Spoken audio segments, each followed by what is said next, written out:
Woo-bin, surprised to see Minsu, asked if she had changed her mind about attending. Minsu simply nodded, but she couldn't shake the feeling of being out of place among all the high-class guests. Noticing her discomfort, Woo-bin reassured her, admitting that he also didn't enjoy being around rich people and found their conversations boring. He smiled and told her not to worry since they were in the same situation. Minsu couldn't help but laugh. Remembering Yuna's request, Minsu excused herself, saying she needed some fresh air. Yuna, left alone with Woo-bin, beamed at him. Woo-bin playfully ruffled her hair, telling her she looked like a cute puppy. Smiling, Yuna complimented his appearance. However, her excitement quickly faded when Woo-bin casually called her little sis, something she clearly didn't want to hear. Outside, Minsu stood on the balcony, questioning why she had agreed to come. She told herself she needed to stop feeling guilty about saying no to people, realizing that Yuna had dragged her into this party simply because she hadn't been firm in her refusal. As she stood deep in thought, Sunjin passed by with his father. He caught sight of Minsu and was visibly surprised to see her there. He instinctively tried to approach her, but his father grabbed his arm, reminding him that people were waiting inside.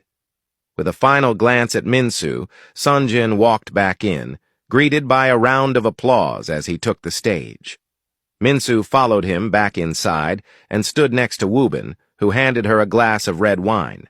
They both watched as Sunjin addressed the crowd, thanking everyone for coming. He then mentioned that his birthday was not only a special day for him, but also the anniversary of his brother's death. He expressed that he was not just celebrating his own life, but also honoring his late brother's memory. The audience applauded his heartfelt words. Before Sunjin could cut his birthday cake, his father took the microphone and asked him to wait, announcing that he had something important to share. Sunjin's expression changed immediately, already knowing what his father was about to do. As his father continued speaking, Sunjin's eyes searched the crowd until they landed on Minsu. He silently communicated with her, urging her to trust him. Sunjin's father then formally introduced Kim, who walked onto the stage with a bright smile. He proudly announced the engagement between Sunjin and Kim, stating that their union would not only bring happiness, but also strengthen the ties between their families. The room erupted in applause. Minsu stood frozen, knowing she needed to trust Sunjin, but unable to stop her heart from breaking. She could physically feel the pain of it shattering into pieces. Overwhelmed, she tried to leave, but Woo-bin gripped her hand tightly. Leaning in, he whispered that she needed to be strong and shouldn't let them see her fall apart. Holding on to Woo-bin's hand tightly, she struggled to keep her tears from falling. Woo-bin whispered again, telling her that he was there for her. He promised she could squeeze his hand or even scratch it if it helped her relieve the pain. Minsu listened to him and held onto his hand even tighter. On stage, Sunjin and Kim cut the cake together as the crowd clapped once more. As Kim walked off the stage, she deliberately approached Minsu. Looking her directly in the eyes, she coldly told her that it was game over.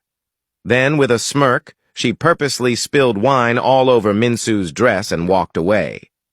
Gasps filled the room as everyone turned to look at Minsu. Whispers spread quickly, with people recognizing her as the girl rumored to have seduced Sunjin. Judgmental murmurs filled the air. Overcome with humiliation, Minsu let go of Woo-bin's hand and ran toward the exit. Woo-bin turned to Sunjin, his face full of anger. Furious, he called Sunjin a coward before storming out after Minsu. Sunjin instinctively moved to follow, but his father grabbed his shoulder, sternly reminding him that today was about honoring his late brother.